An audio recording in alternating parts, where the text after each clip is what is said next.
In this video, I'll be providing my 5 top tips for individuals or organizations looking to invest in buy-to-let property.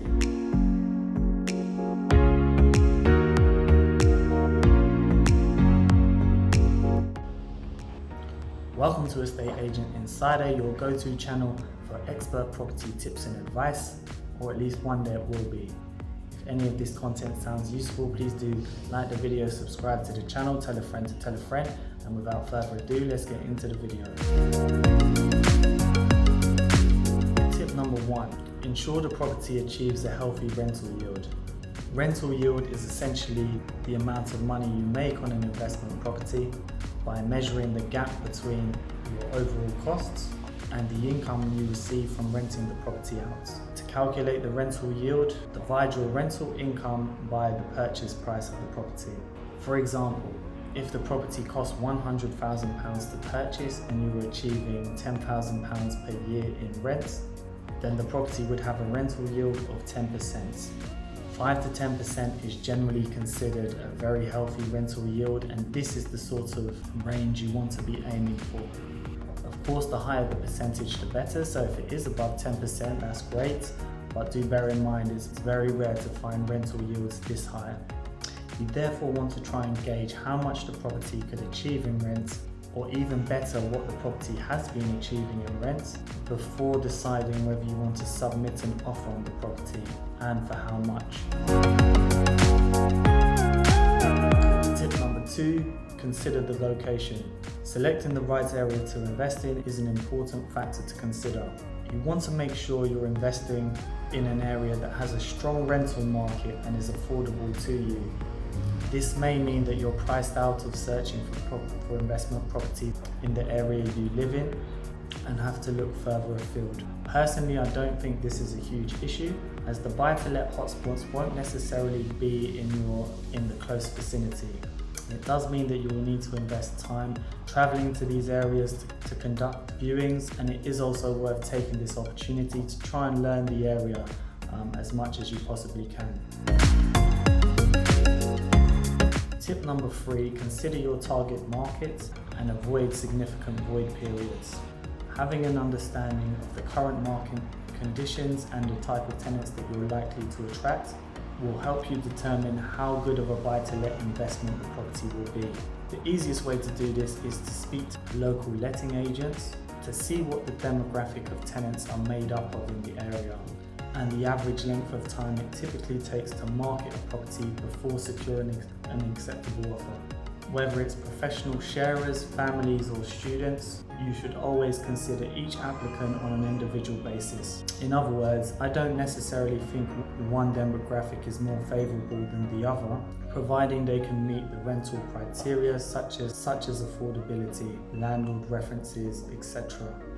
The most important thing to consider is the average length of time it takes to secure an acceptable offer, as you would like this to be as low as possible, ideally 2 weeks or less.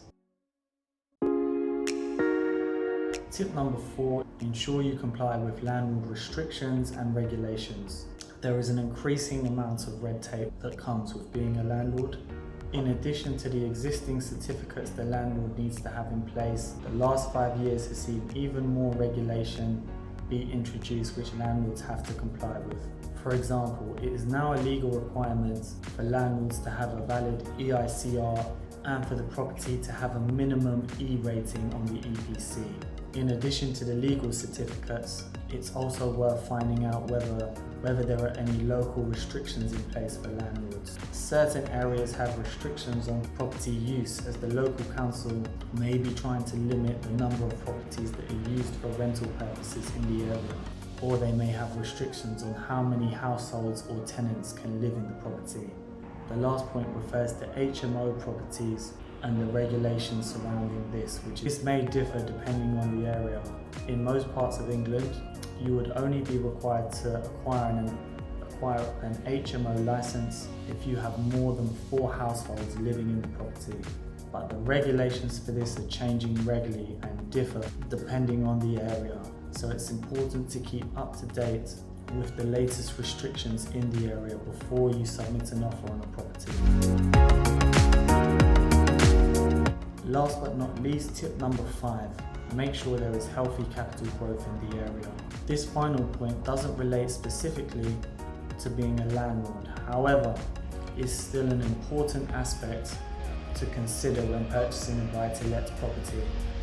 We discussed the importance of having a strong rental yield earlier in this video. The other main aspect to consider when acquiring investment property is whether you will be able to achieve a healthy capital growth on the investments.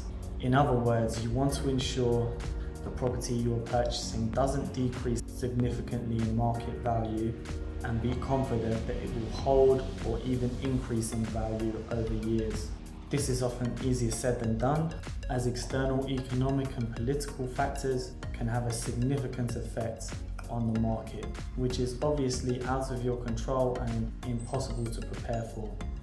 However, there are a few simple steps you can take to ensure you are not overpaying for the property and investing in an area where property is generally going up in value.